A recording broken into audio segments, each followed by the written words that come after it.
আমি খুলনা হোমিও চিকিৎসা কেন্দ্র থেকে ডাক্তার হাফেজ মাওলানা মোহাম্মদ সাইফুল্লাহ মানসুর। আজকে একটা গুরুত্বপূর্ণ বিষয় নিয়ে আলোচনা করতে চাচ্ছি। বিষয়টা হলো, এই মুহূর্তে প্রচণ্ড গরম পড়ার কারণে অনেকের মধ্যে দেখা যাচ্ছে প্রচণ্ড মাথা ব্যথা, হিট স্ট্রোক হচ্ছে এবং ডায়রিয়া হচ্ছে, নরম পাতলা পায়খানা, তার সাথে শরীর খুব দুর্বল হয়ে যাচ্ছে।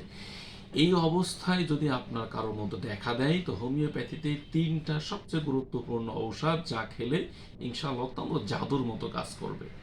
যদি দেখেন যে আপনি বাইরে অনেক ঘোরাঘুরি করছেন, রৌদ্রের মধ্যে ছিলেন, রৌদ্রে থাকা অবস্থায় আপনি বাসায় গিয়েছেন, বাসায় যাওয়ার পরে প্রচণ্ড মাথা ব্যথা, হিট স্ট্রোক হয়েছে, মাথা ব্যথা করছে, মাথা ব্যথায় আপনি অস্থির হয়ে যাচ্ছেন এবং শরীরটা অনেকটা গরম হয়ে গিয়েছে কিংবা জ্বর দেখা দিয়েছে, এই অবস্থা যদি আপনি হয়, তাহলে হোমিওপ্যাথির একটা কমন একটা ঔষধ গ্লুনোইন 30 এই ওষুধটা আপনি যদি সেবন করতে পারেন, অথবা নেট্রামিউর 30, এই দুইটা যে কোনো একটা ঔষধ আপনাদের সেবন করতে পারেন, ইনশাল্লাহ অত্যন্ত চমৎকারভাবে কাজ করবে।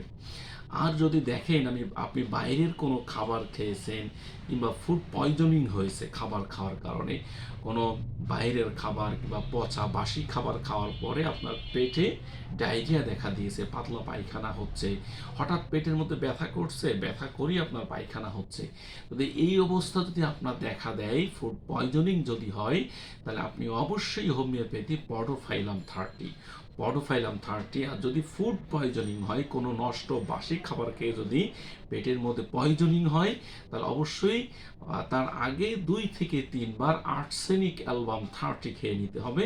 তাহলে ফুডের যে পয়জনিংটা হয়েছে সেটা নষ্ট হয়ে যাবে এবং পডোফাইলাম যদি আপনি খান, তাহলে পাতলা পায়খানাটা দ্রুত আপনার নির্মূল হয়ে যাবে ইনশাআল্লাহ। এরপরে যদি আপনার হয় যে আপনি শরীর থেকে অনেক ঘাম হয়েছে, ঘাম বের হওয়ার কারণে দুর্বলতা হয়ে গেছেন, শরীর খুব দুর্বল আপনার দেখা দিচ্ছে, এই অবস্থা যদি হয়, তাহলে হোমিওপ্যাথিতে অ্যাসিড ফস 30 এই ওষুধটা অত্যন্ত চমৎকার কাজ করবে ইনশাআল্লাহ। যদি আপনারা এইভাবে নিয়ম মেনে যদি চলতে পারেন, তবে সবসময় খেয়াল রাখতে হবে, এই মুহূর্তে বাইরের কোনো খাবার, বিশেষ করে বাইরের শরবত এবং বাইরের কোল্ড ড্রিঙ্কস যেগুলো আছে ঠান্ডা, এইগুলো আপনারা অবশ্যই অ্যাভয়েড করবেন। যত পারা যায় বাইরের অধিক গুরুপাক জাতীয় খাদ্য, হোটেলের ভাজা পোড়া যে খাদ্যগুলো আছে, এই খাদ্যগুলো আপনারা পরিহার করার চেষ্টা করুন।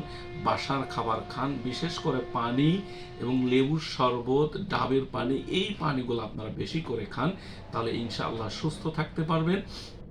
যদি কারোর মধ্যে সমস্যা থাকে, অবশ্যই কোনো ডাক্তারকে দেখাবেন।